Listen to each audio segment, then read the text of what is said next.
पहलगाम की घटना तो इतनी विभत्स थी कि निहत्थे देशवासियों से धर्म पूछकर उनकी हत्या की गई।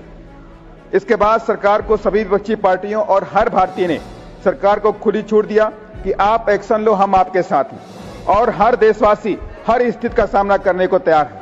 इसके बाद सरकार ने सेना को कार्रवाई करने का आदेश दिया, जो कि देश हित के लिए जरूरी था।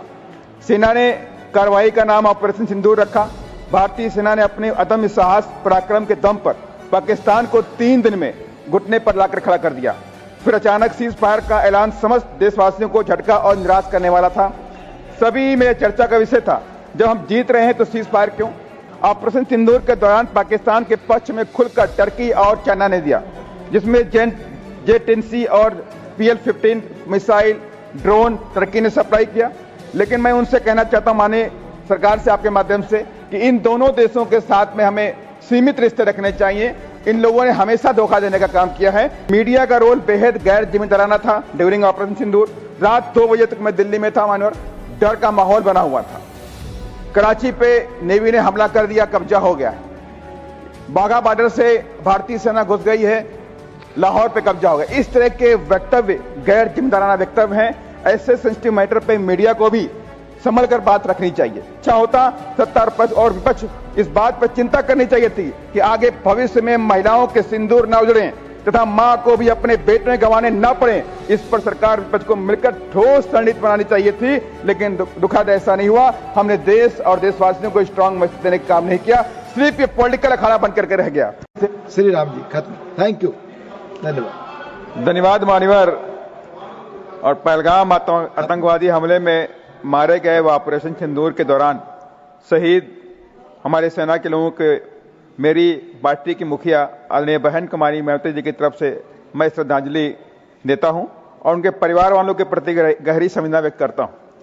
साथ ही मैं सैल्यूट करता हूं भारतीय सेना के वीर जवानों और उनके अदम्य साहस, पराक्रम, शौर्य और बलिदान को, जिन्होंने अपनी जान की बाजी लगाकर देश और देशवासियों की रक्षा करी। मान्यवर, देश में कई बड़ी बड़ी आतंकवादी घटनाएं देखने को मिली हैं, चाहे वो संसद पर हमला रहा हो, चाहे मुंबई में हमला रहा, उड़ी, पुलवामा और पहलगाम में देश और देशवासियों को झकझोर कर रख दिया है। मान्यवर, इस तरह की आतंकवादी घटनाएं पाकिस्तान के इशारे पर उनके आतंकवादी संगठन करते रहे। यह कोई मात्र एक ही सरकार में नहीं हो रहे, इससे पहले की सरकारों में भी हुए। पहलगाम की घटना तो इतनी विभत्स थी कि निहत्थे देशवासियों से धर्म पूछकर उनकी हत्या की गई।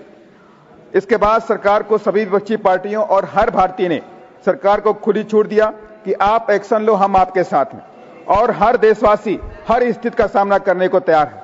इसके बाद सरकार ने सेना को कार्रवाई करने का आदेश दिया, जो कि देश हित के लिए जरूरी था। सेना ने कार्रवाई का नाम ऑपरेशन सिंदूर रखा। भारतीय सेना ने अपने अदम्य साहस, पराक्रम के दम पर पाकिस्तान को 3 दिन में घुटने पर लाकर खड़ा कर दिया। फिर अचानक सीज फायर का ऐलान समस्त देशवासियों को झटका और निराश करने वाला था। सभी में चर्चा का विषय था, जब हम जीत रहे हैं तो सीज फायर क्यों? खैर मान्यवर, मैं आपके माध्यम से सरकार से रिक्वेस्ट करूंगा, ऑपरेशन सिंदूर के दौरान जम्मू और कश्मीर में पाकिस्तानी फायरिंग में कई नागरिक और बच्चों की जान गई और सैकड़ों की संख्या में घर तबाह भी हुए। अगर सरकार ने उनको कोई मुआवजा नहीं दिया है तो उन परिवार वालों को मुआवजा भी देने का काम करें। ऑपरेशन सिंदूर के दौरान पाकिस्तान के पक्ष में खुलकर टर्की और चाइना ने दिया, जिसमें J-10C और PL-15 मिसाइल ड्रोन टर्की ने सप्लाई किया। लेकिन मैं उनसे कहना चाहता हूं, माननीय सरकार से आपके माध्यम से, कि इन दोनों देशों के साथ में हमें सीमित रिश्ते रखने चाहिए। इन लोगों ने हमेशा धोखा देने का काम किया है। हमें बिजनेस और व्यापार को भी सीमित करना चाहिए। मीडिया का रोल बेहद गैर जिम्मेदाराना था। ड्यूरिंग ऑपरेशन सिंदूर रात 2 बजे तक मैं दिल्ली में था, मानवर डर का माहौल बना हुआ था। कराची पे नेवी ने हमला कर दिया, कब्जा हो गया है। बाघा बॉर्डर से भारतीय सेना घुस गई है, लाहौर पे कब्जा हो गया। इस तरह के वक्तव्य गैर जिम्मेदाराना वक्तव्य हैं। ऐसे सेंसिटिव मैटर पे मीडिया को भी संभल कर बात रखनी चाहिए।